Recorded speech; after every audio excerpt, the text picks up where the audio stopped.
But there isn't any tea in it. Well, I'm overwhelmed. Particularly in view of something I overheard the other day. I happened to be spending half an hour seated on Mount Olympus, otherwise known as Spyglass Hill. That's his private bog, you know. I was quietly minding my own business when I heard a voice I knew very well. No names in this story, but he recognized himself. I managed to screw 10 bob out of the pater for old Algy's farewell present. I kept 5 shillings for myself and gave 5 in to Grierson, who said I was a very generous chap and gave me a toffee. So, if the owner of that voice cares to come over to the old rectory any Sunday afternoon, I shall give him a cup of tea out of this splendid teapot, and he can give me the 5 bob he owes me. Well, you know, we've had our share of brilliant men at Bamfield. I can't claim any credit for them. They'd have got on wherever they were.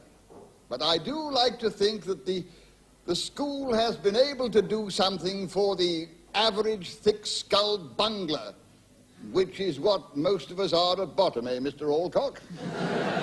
So, I'm just going to tell you about 2 chaps who were called Petherbridge and Rogers. Goodness knows why they popped into my head after 20 years, but there they are.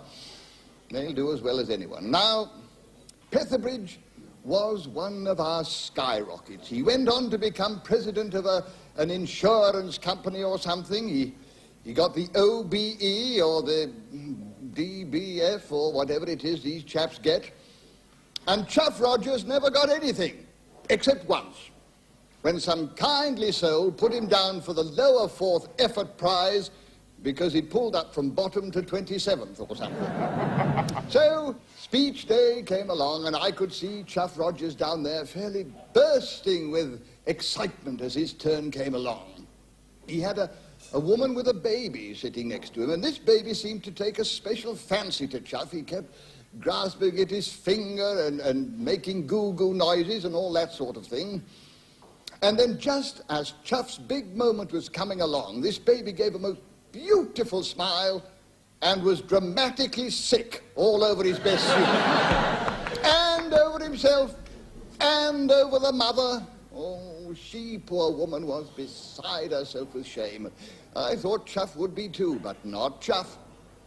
He pulled out the strangest looking handkerchief I have ever seen. Wiped the mother down, wiped the baby down, tried to wipe himself down, and then, only then, when he'd settled everything to his own satisfaction, he went up for his one and only prize. First things first, you see. And that is what I call a Bamfield success. And that is why I'll never forget Chuff Rogers.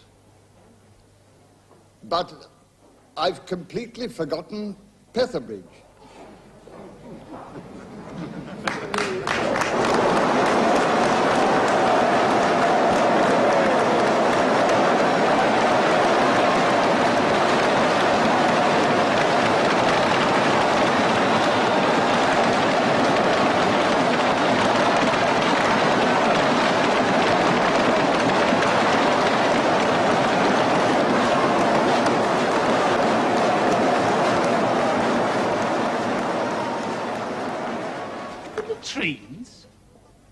He wants a staff meeting in the bog. His express instructions, gentlemen. The senior staff to meet the headmaster at 10 a.m. in the old school latrines. Poor fellow's lost his senses. Go back and tell him we're schoolmasters, not plumbers. It did seem perfectly serious. Oh, well, it's original. You must give him that. A lot of water's been passed since my last visit, though. What can the man want? Well, whatever it is, it must be something pretty fundamental.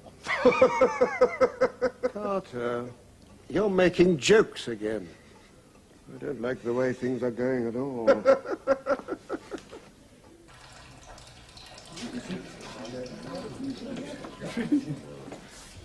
Gentlemen, the reason why I took the somewhat unusual step of asking you to meet me here was that I could not believe that any members of my staff were aware of the state of these latrines. It is my belief that the model tone of a school is often most clearly reflected in its sanitary institutions, and what I've seen here today has shocked and disgusted me more than I can say.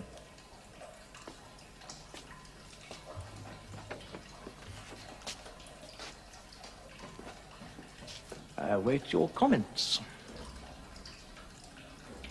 With the greatest respect, Headmaster, don't you think you're exaggerating a bit? I mean, well, they're not really so dreadful, are they? I should imagine that most schools are much the same. I sincerely hope you don't mean that. Paula Jones, I had no idea what sort of schools you've been associated with, but no school of mine is going to tolerate such filth. I believe it's a little homely tradition, Headmaster. One place in the school where even the most lowly can make his mark. If they can immortalize themselves here, they'll leave the rest of the walls alone. Then it is your view that the English public school boy has a deeply felt need to scribble on walls like a common gutter snipe. Exactly, Headmaster. And very well you put it. I see. I notice that many of the names are inscribed in pairs. Has anyone any explanation for this? Well, they'd be friends, of course. Friends. I see. And what about this? Carruthers is the fastest thing in schoolhouse. I want to know who Carruthers is and what this message means. I think I can help you, Headmaster. I remember Carruthers from 1913. He was killed in the war. Then perhaps you could enlighten me as to the meaning of the remark. With pleasure, Headmaster. Carruthers, as far as I remember, opened the bowling for the first 11. I see. Very well, gentlemen. Tomorrow this building will be completely redecorated from top to bottom. It will be spotless and will remain so. I will not tolerate filth in this school in any shape or form. That will be all. Curious man. Well, now do you suppose we'll be allowed to get on with our work? PJ? Seems a shame, now, isn't it?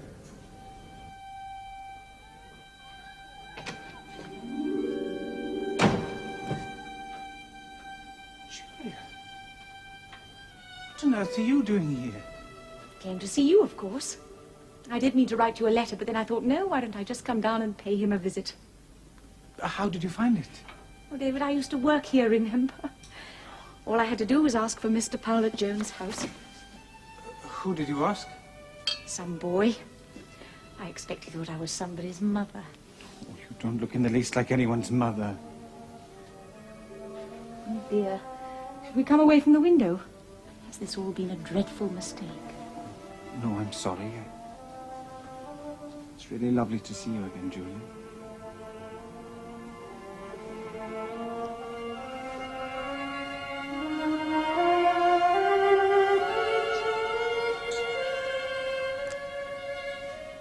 Oh, dear. I have never been terribly good at knowing what's the done thing. What do you mean? I'll tell you later. Would you like to dine in hall tonight? It could easily be arranged. I just have to send someone. I'm afraid all I can offer you is whiskey and cream. But there isn't any tea in it. Well. I'm overwhelmed, particularly in view of something I overheard the other day. I happened to be spending half an hour seated on Mount Olympus, otherwise known as Spyglass Hill. This is private bog, you know. I was quietly minding my own business when I heard a voice I knew very well. No names in this story, but he recognized himself.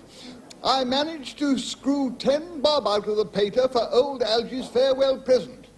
I kept 5 shillings for myself and gave 5 in to Grierson, who said I was a very generous chap and gave me a toffee. So, If the owner of that voice cares to come over to the old rectory any Sunday afternoon, I shall give him a cup of tea